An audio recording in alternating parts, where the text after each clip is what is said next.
Okay, I got the closet all done, and because I ran it with semi-gloss and I put semi-gloss on the walls and stuff, when you get all done, just take a perusal, and that's why I'm glad I've got my little construction light here, because I don't have that much light in the closet.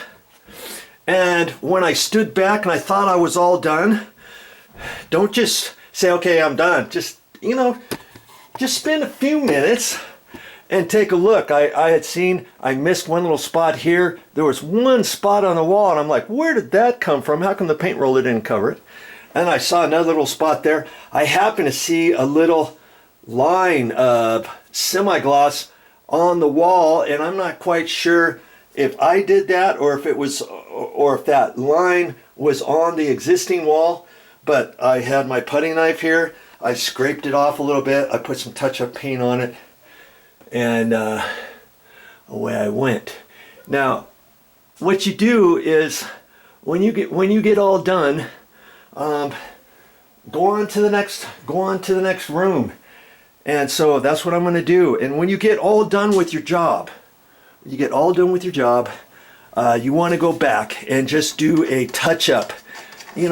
Walk around, take a quick look at everything, see if you need to do anything else that you might have missed, or that you thought, oh yeah, that's right, I was going to put a little caulking right there where I saw a hole or a big old gouge in the wall and I forgot about that. Okay, put some caulking on it, let it dry, put some paint on it. You know what I mean? And just do that at the end. So am I done with this old semi-gloss paint? Well, for right now I am. I'm going to clean it all up. I'm going to clean this little flexible end so that I can use it for my next paint bucket for the eggshell and get going some more. But if I have to get in that again, I will. Okay? And as for the masking tape that I got down, I'm not going to pull that off right this very minute. But I will do it in a little bit. Okay? When you use regular masking tape like this, you can do that, but you only want to leave that masking tape down for no more than a couple days, 2-3 days.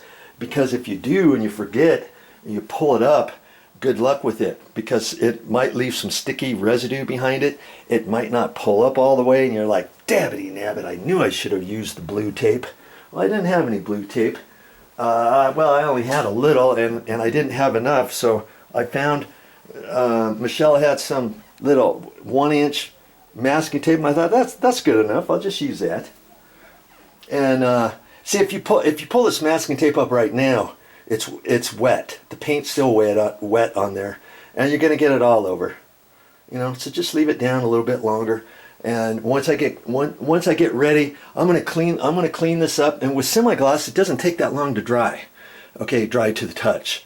Okay, so in fact, I see one little mark right there that I should hit before I clean the paintbrush off and stuff.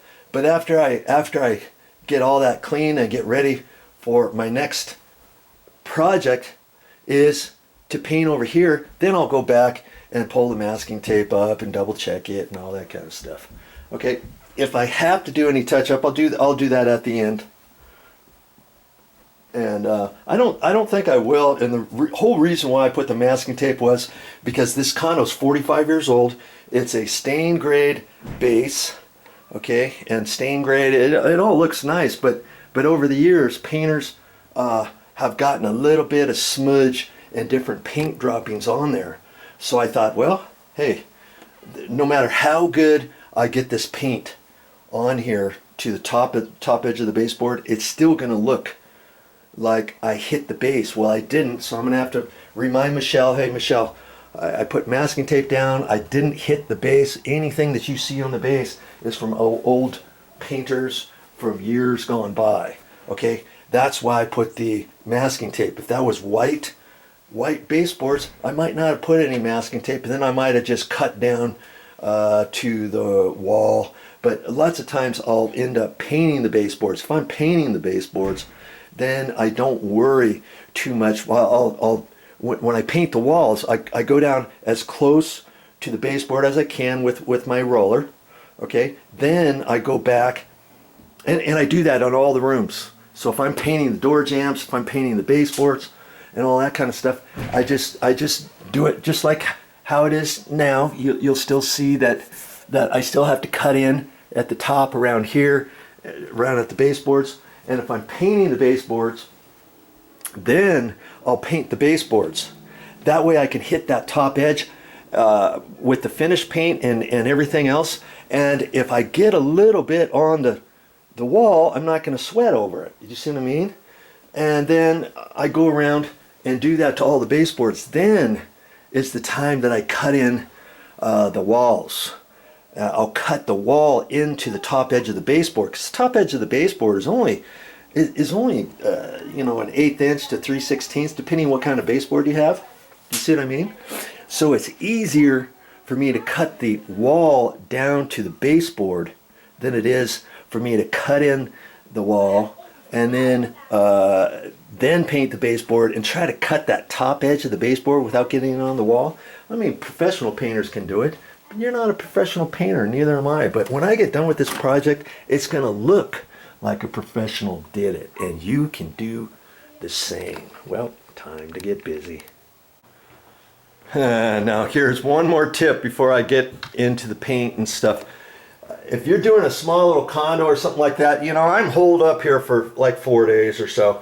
I just have to be mindful and remind myself to open up a sliding glass door. I could open up both sliding glass doors in the bedroom. I can open up the window. It's just going to help allow the paint smells and that kind of thing to dissipate and get out. The other day I did most of my paint rolling. Well, for a good portion of the day, I didn't open up any doors, and so, you know, it smelled pretty ripe of paint in here. The last thing you want to do is get done with a job like this and have the people come in and say, man, it smells like paint. And that's because I didn't open up the windows and air it out, put the ceiling fans on. If you got an air conditioner system, you can turn it on just the fan only if you want.